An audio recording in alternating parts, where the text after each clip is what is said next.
justicia sospechada, cuán creíbles son las sentencias y los fallos que se van a alcanzar en los meses sucesivos en este estado de deliberación que hay en la opinión pública sobre el sistema judicial. Hoy, la defensa de la expresidenta Cristina Fernández de Kirchner pidió que finalmente la causa de los Cuadernos se eleve cuanto antes a juicio oral porque, bueno, no confía en el juez que lleva la causa, que es el juez Bonadío. Estamos con Natalia Bolosín, abogada, especialista en temas de corrupción y de justicia. Muchísimas gracias, Natalia, por estar allí en nuestro móvil. Jerónimo Mura está con vos. ¿Cómo estás, Luciana? Buenas tardes. Así es, y bueno, ya la presentamos a la doctora Natalia Bolosín para analizar un poco, doctora, buenas tardes, gracias por este rato, este pedido que hizo la expresidenta Cristina Fernández de Kirchner con respecto a la causa de los Cuadernos, más allá de las críticas a Bonadío, bueno, el hecho de que haya pedido ella y que se haya mostrado en conformidad con este expediente. Bueno, me parece que es saludable, ¿no? Porque esto indica básicamente que el juicio se va a hacer antes, sin perjuicio de que en realidad la oposición que puedan hacer las defensas a la elevación a juicio no tiene demasiado efecto, porque la elevación a juicio no se puede apelar, digamos, una vez que se determine la elevación a juicio, eso va a ocurrir indefectiblemente. Esto explica un poco por ahí la estrategia de la defensa, especialmente considerando que estamos en un año electoral y estamos a muy pocas semanas de las PASO, ¿no? Digamos, no gana nada con oponerse a la elevación a juicio, porque igual la elevación a juicio se va a hacer, mientras que mostrándose de acuerdo con que eso ocurra lo antes posible, por el contrario, ella se muestra en el medio de la campaña electoral dispuesta a atravesar la oposición de pruebas que va a llevarse adelante eventualmente en un debate que por otra parte tampoco va a ocurrir este año, ¿no? Luciana, te está escuchando la doctora Natalia Bolosín. Gracias, Natalia, por recibirnos. Esta lectura que vos hacías, esta lectura política de la decisión de la defensa de, bueno, pedir que se acelere la elevación a juicio oral, en un escenario no electoral, en un escenario donde la lectura política no está instalada, ¿una defensa pediría lo contrario? Normalmente las defensas se oponen, ¿no?, a la elevación a juicio. En general tienden a pedir más prueba o piden el sobreseimiento, digamos.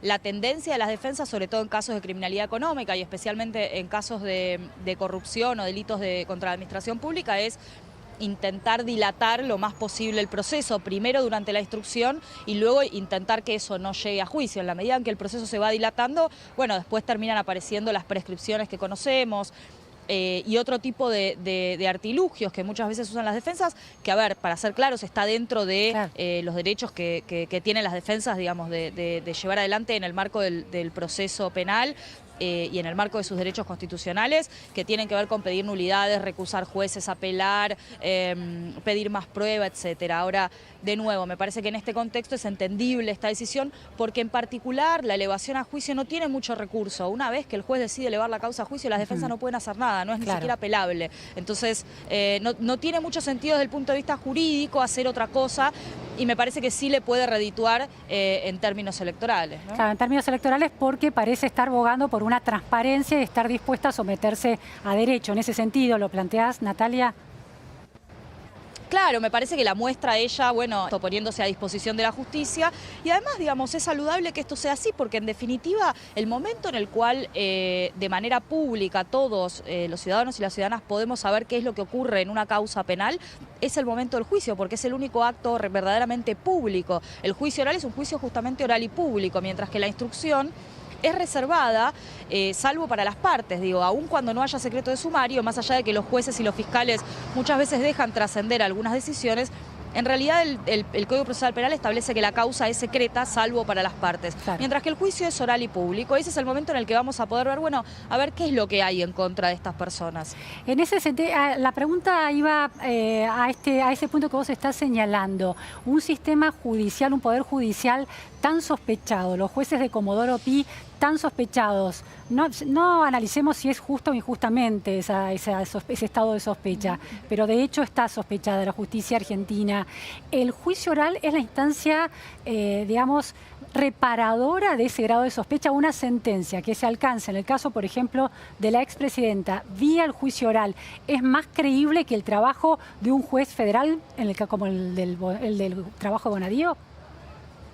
Me parece que en algún punto sí, pero eso también es relativo, ¿no? Creo que digamos, la Argentina no ahora, sino desde hace muchos años ha tenido sucesivos gobiernos que no han hecho demasiado por fortalecer el Estado de Derecho.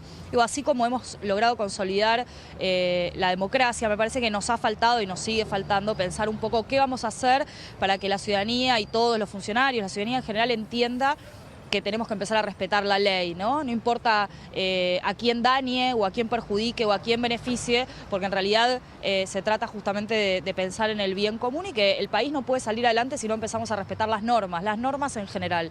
Y de nuevo, y en fortalecer el Estado de Derecho. Yo creo que la Argentina tiene un Estado de Derecho tan sospechado, tan frágil, ¿no? Lo hemos hablado en alguna oportunidad, pero cada vez que en la Argentina algún juez, una jueza, un fiscal hace o no hace algo, bueno, empezamos todos a preguntarnos por qué hizo, por qué no hizo, quién le pagó, quién lo apretó, le secuestraron al hijo, le ofrecieron un cargo, le dieron plata, le pagó la CIDE, tiene un acuerdo con alguna corporación económica. Enseguida empezamos a sospechar que hay algo ahí que no se explica por el derecho, ¿no? Y esto creo que también, lamentablemente, atañe a los tribunales orales, no es que están al margen de esto. Lo que ocurre es que, como las causas de corrupción no llegan nunca a juicio oral, no hemos tenido prácticamente juicios orales, entonces están un poco más salvados en el sentido de que son tal vez más desconocidos, la ciudadanía no los conoce por nombre y apellido en general, a los miembros de los tribunales orales federales, y entonces, bueno, tal vez sea una oportunidad, como vos decís, para que esto genere un poquito más de credibilidad. Y el hecho de ser un tribunal, es decir, 3 personas, le da también una especie de certeza de que puede haber un balance. Si hay algún tipo de sesgo, bueno, incentivado por algún tipo de beneficio económico o el que fuera, está compensado por la razonabilidad de las otras dos integrantes. Esa condición de tribunal es mejor.